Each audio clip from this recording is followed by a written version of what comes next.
paraphrase my favorite band, there was a crazy game of trivia. Did you catch the earlier game tonight?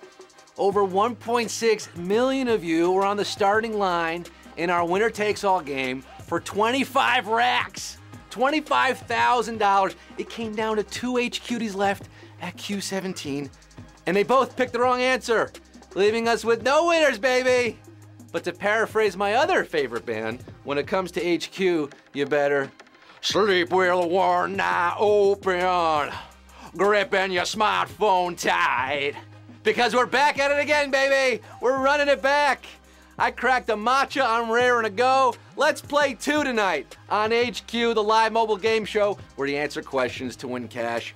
I am Portugal, the host, Scott Rogowski, bringing you HQ After Dark, live with 1.15 million of you right now around the world, staying up late. Some of you, including F. Honda, playing for the first time, Carl DeViglia III, Aaron and Danny from Massachusetts, Steph Ani, Catherine Yankowski, Jess Sullivan, Mike Leary, your girl Amani, and Canada, the whole country of Canada. Also some more birthdays. Air Dominic turning 30, AJ the Moose, Eamon Schwartz, Ashley McCrory, belated birthdays to Kaylee and Becky Baker girl, and Laura in Burbank, Illinois, who wants Alex in Mexico to know that she loves him. Well, I sound like Delilah tonight. Now, we tried giving $25,000 to one winner, but we stumped you all. So we're taking that $25K and giving it to all of you who can answer all 12 questions in this game. Yes, we're going back to normal gameplay tonight. 12 questions, $25,000 prize to be split amongst the winners. Still going to be a healthy chunk of change there if you make it all the way to the end. I do have a correction to make from the earlier game. There was a question about the top-selling all-time album by solo female artists. The answer was Come On Over by Shania Twain. I mistakenly sang Christina Aguilera's Come On Over Baby, parentheses, All I Want Is You. In my defense, Shania's song Rots and Christina's Rules. And I'm certain Ronald Thomas Clonthal would back me up on that. All right, enough ado. Come on over, baby. Let's get this started. Time to grab your significant and insignificant others. Alert your friends and frenemies. It's time to get down to the nitty-gritty for the second time tonight with 1.2 million of you now. Let's get this bonus show on the road. We're doing it again. Cumero, numero uno. Where do clouds most often appear? The bottom of wells, on the ocean floor, or in the sky?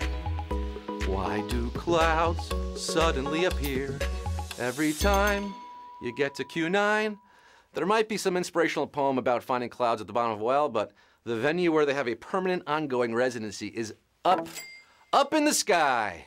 Hey you, up in the sky, learning to fly 1,176,452 are flying on to Q2. Mr. Rogers is known for saying which of these phrases? Smiling equals weakness. Won't you be my neighbor? Or stay chill in the chat. Smiling equals weakness. You know, Fred Rogers was a very accepting guy who'd often end his show by saying, you've made today special, just by your being you. But he started his show by singing, it's a beautiful day in the neighborhood. It's a beautiful day for a neighbor. Would you be mine? Could you be mine? Won't you be my neighbor? 1,078,060, remember that one? Wow, 64,215 thought Mr. Rogers was a hard ass. No, smiling equals weakness was never said by that old man in a cardigan. Ouchie. Q3, which of these would you typically use trigonometry to measure? Mortgage interest, Larry King's age, or the height of a tree? Trigonometry, it's mathematical, folks. You should talk to your banker about that mortgage, and only the Oracle of Delphi knows Larry King's true age. But if you can measure your distance from the base of a tree and measure the angle of your arm pointing at the top of that tree, you can figure out its height using trigonometry. Huh? It's 944,610. Could be reaching new heights in tonight's game. We lost 120,000 of you there. We're on Q4, often seen on bathroom doors. What do the initials WC traditionally stand for? Washroom compartment, waiting chamber, or water closet. You know, Jack Parr told a joke about WCs on The Tonight Show back in the 1960s. It was cut from the broadcast by NBC censors, and he stormed off. He quit the show. That's how weird TV was back then. It's been a euphemism for toilets since the 18th century, and though we rarely say the term out loud anymore, WC has always stood for water closet. Through the water, in the closet. And just as I suspected, 220,000 fooled by washroom compartment, but 651,053 not trapped in the water closet tonight. We lost about 270,000 flushed at Q4. Q5, the first upgrade to the iMac, was available to 5 models that were all named after what? Felines, fruits, or stars? $25,000, guys. We're giving it away right now. This time, someone's gonna take it home. A lot of you could be taking it home. Shout out iMac DeMarco on this one. After the success of the OG 1998 model, Apple rolled out improvements to the rounded, easy-to-use personal Mac that could be bought in tangerine, lime, strawberry, blueberry, or grape. They're fruits, guys. Las frutas, les fruits. 362,490 enjoying the fruits of their mental labor so far tonight. You got Q6. What song on the Hamilton soundtrack shares its title with an Ariana Grande single? You'll Be Back, Burn, or One Last Time? How does a bastard, orphan, son of a whore and a Scotsman get dropped in the middle of the forgotten spot? It peaked at number 13 for Ariana and helped win Lynn the Tony. So pound for pound, this is a pretty good title. You won't be back for the next Q unless you burn an extra life or if you tapped one last time. One last time's your answer here. 232,162 of you knew it. This is the last time we're doing HQ tonight. Make no mistake, I'm going to bed after this one. Q7, the Italian word morbido literally translates to what in English? Soft, scary, or smart? Morbido, eh? Am I saying that right? Morbido. We've schooled you before on HQ about false friends, words that don't translate the way they look. And Italian has them in spades. Morbido isn't morbid or scary. It's what you expect from pillows and Mormons in the NBA. Soft. Soft is your answer. Shout out Sean Bradley and Tom Chambers there. And shout out a big-time savage question at Q7.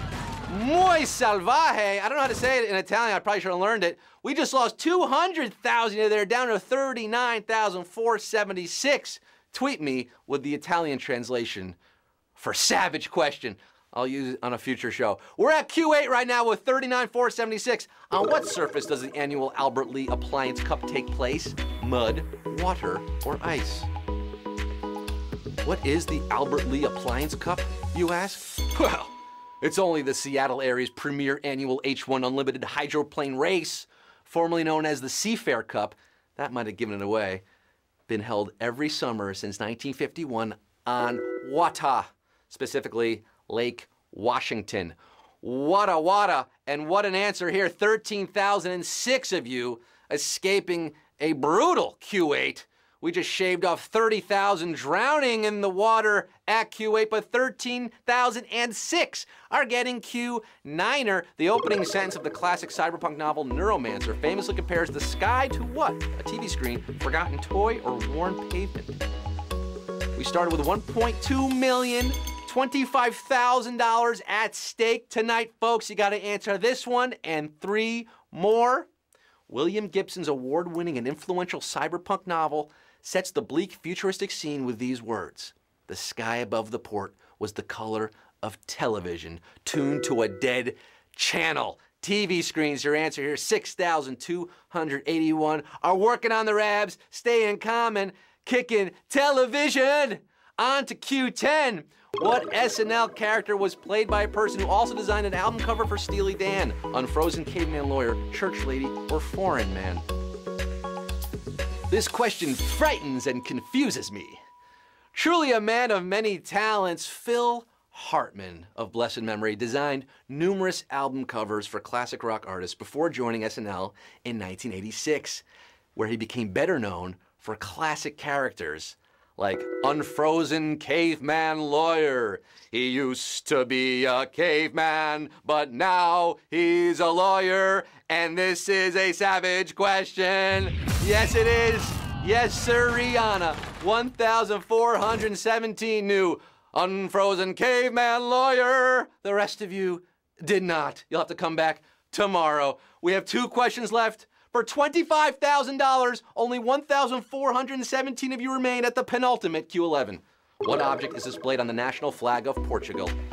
Orrery, astrolabe, or armillary sphere? Well, you don't see these words every day.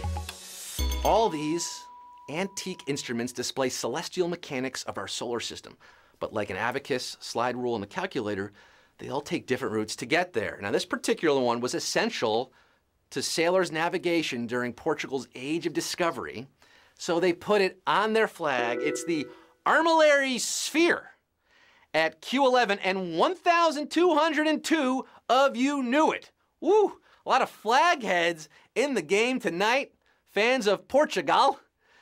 You got this far, you gotta answer one more to make that money move tonight at Q12. It all boils down to this. All $25,000 for 1,202 of you who are staying up late on this Sunday night. If you're on the West Coast, you know, you're enjoying a more reasonable hour. But you could be enjoying a lot of money right now if you win Q12. The youngest person ever nominated for an acting Oscar competed in what category? Supporting actress, supporting actor, or actress? Ooh, 25K. It's not rolling over, it's going to some of you right now. Quvenzhané Wallis. Yes, Quvenzhané. That's how you say her name. Quvenzhané Wallis was all of 9 years old when she got the Best Actress nomination for Beasts of the Southern Wild in 2012. Great movie, beating 10-year-old Tatum O'Neal's youngest Oscar nomination record for 1973's Paper Moon. She also won that one. But the 1979 divorce drama Kramer vs. Kramer featured 8-year-old Justin Henry, the youngest ever nominee in the category of supporting actor. That is your answer, and 313 of you are our winners tonight, baby!